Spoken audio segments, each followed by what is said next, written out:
tadi yang Ustadz bilang ini cabangnya di mana aja Ustadz? Nah. Kita mau tahu di mana aja cabangnya nih. Ya kebetulan alhamdulillah hari ini Ustaz Ya. yang berawal dari trotoar pinggir jalan di Kota Tangerang.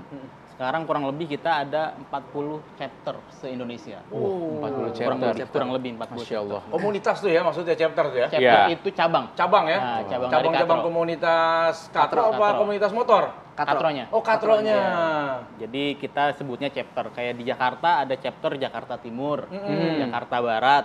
Ya, di Jawa Barat sendiri ada chapter Bandung, chapter Depok, chapter Bekasi. Di Jawa Tengah ada chapter Banyumas. Di Jawa Timur ada chapter Surabaya. Kalau nyebrang dikit ke Sumatera kita punya chapter Lampung. Masya Allah. Gitu. Dan Luas juga ya? Luas. Kalimantan kita ada juga. Ada juga. Chapter Pertanyaannya nih, Balikpapan.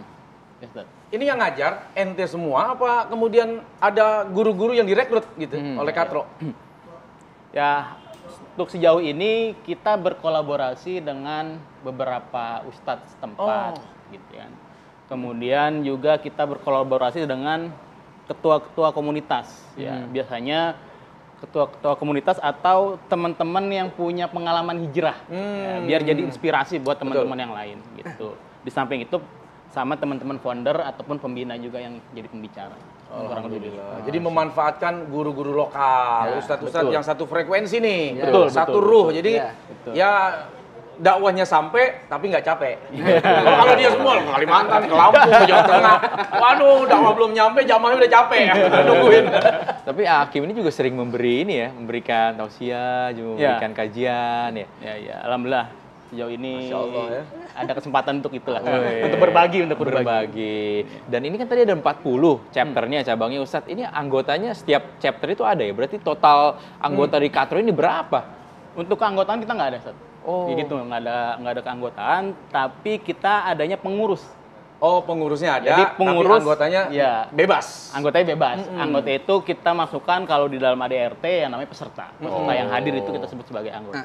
Tapi untuk yang terikat nggak ada. Gitu. Yang ngurusin kajian-kajian atau event kita sebutnya itu namanya pengurus katro atau pengurus chapter katronya. Jadi biar gampang mempertanggungjawabkan acara betul. gitu ya, makanya ada Iya. pengurus-pengurus. Pengurusnya ada ketua chapternya, ada humas chapternya juga. Penggemuk nggak ada penggemuk. Lawan di pengurus. Ustadz saja. Kalau untuk saat ini targetnya apa nih? Kang Dede? Kita ini ingin kan kita kan sama-sama paham bahwa kita ini bakal meninggal gitu ya, bakal mati setiap orang gitu ya. Kita para masyarakat dan sebagainya, anak-anak muda semua bakal meninggal gitu ya. Sehingga harapannya adalah bagaimana kemudian setelah kematian itu kita bisa berbahagia gitu. Ya. Happy ending. Ya, happy ending. Jangan sampai kemudian ketika ever kita after. meninggal nanti paskanya itu kan sebagaimana Pak Ustadz sering sampaikan gitu ya, nanti akan mengalami fase kehidupan yang panjang gitu ya. Nah, bagaimana kemudian kita ingin selamat di sisi itu gitu.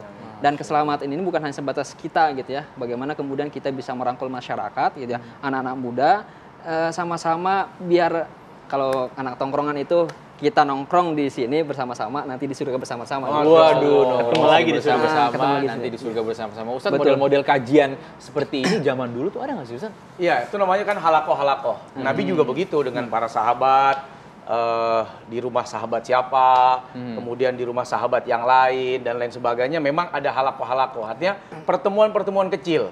Nah, bahkan sekarang di Mekah sendiri kan, itu di masjid, beberapa sudut-sudut tempat tuh ada halakoh-halakoh kajian-kajian. Beliau siapa yang ngajar, beliau siapa yang ngajar. Bahkan di banyak negara-negara yang memang pelajar tuh luar biasa numpuk. Artinya numpuk tuh dari mana-mana. Ya di Maroko, Terus seluruh penjuru di dunia. Yaman gitu kan. Nah, itu ada halakoh-halakoh yang memang mengambil inspirasinya dari apa yang Nabi SAW pernah lakukan. Nah, begitu juga dengan komunitas kajian trotoar ini. Nah, ada halakoh di Tangerang, trotoar Tangerang. Tapi sebenarnya tinggal nama doang sih sebenarnya. Enggak kemudian harus nongkrong di trotoar kan. Ini sebetulnya pertama kali. Jadi mengingatkan mengingatkan awal mula bahwa kajian ini pertama kali muncul dari trotoar. Tapi bukan berarti kemudian kajian itu berlangsung sampai sekarang di trotoar. Nah, mudah-mudahan jadi amal jariah tuh. Amin. Karena apa yang kita berikan ilmu walaupun sedikit, ya, balighu anni walau ayah, walaupun itu sedikit, walaupun itu tidak banyak, kalau itu kemudian bermanfaat, itu akan jadi amal jariah kita sampai hari kiamat. Mudah-mudahan jadi amal jariah nih buat teman-teman Amin. katrol. Karena kadang-kadang kelompok ini, maaf ya, kelompok anak-anak jalanan, klub-klub motor, kadang-kadang mikir, wah berandal nih, gitu ya. Iya kan Ustaz ya? Betul, betul. Wah, nggak mungkin Image-nya nih. begitu ya? Image-nya begitu ya. Gimana awal mulanya teman-teman ini membangun image dan menghilangkan anggapan orang ini seperti itu? Guru saya pernah menyampaikan bahwa ketika kita ketemu orang, itu yang pertama kali dilihat itu positive thinking. Ya. Setiap orang pasti punya Sisi baik. kelebihan gitu kan. Contoh di anak-anak geng motor, komunitas dan sebagainya. Pertama jumlah mereka banyak, ya.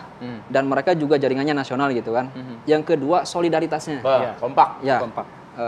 Solidaritasnya teruji lah kalau buat anak-anak tongkrongan. Yang ketiga dari sisi kepeduliannya, ya mereka begitu peduli kepada masyarakat. Tinggal bagaimana potensi ini yang tadinya tidak digiring dengan Islam sampai kemudian diarahkan dengan Islam gitu, diolah gitu. Betul. Tinggal dirubah aja cara berpikirnya gitu, sehingga nanti potensi-potensi itu justru akan punya kekuatan yang besar untuk dakwah Islam gitu Pak Ustadz. Betul. Gitu.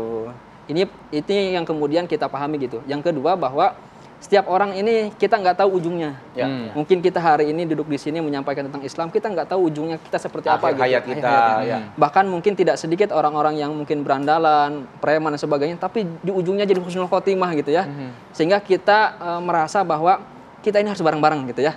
Saling doa gitu ya. Kalau antum masuk surga duluan, nah ajak kita nanti gitu ya. Cari kita Jadi gitu syafaat. ya. Jadi syafaat Bener. gitu Pak Ustadz. Nah Ustadznya ya, bagaimana kemudian ustadz-ustadz yang mampu untuk merasakan bagaimana kondisi mereka gitu.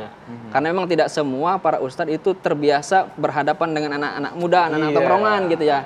Apa yang dibahas oleh anak-anak muda tadi, bagaimana cara masuknya, apa yang disampaikan, itu juga menjadi tantangan tersendiri buat para ustadz gitu. Kalau mereka tidak terbiasa nongkrong, mereka tidak memahami bagaimana jiwa-jiwa anak muda tadi.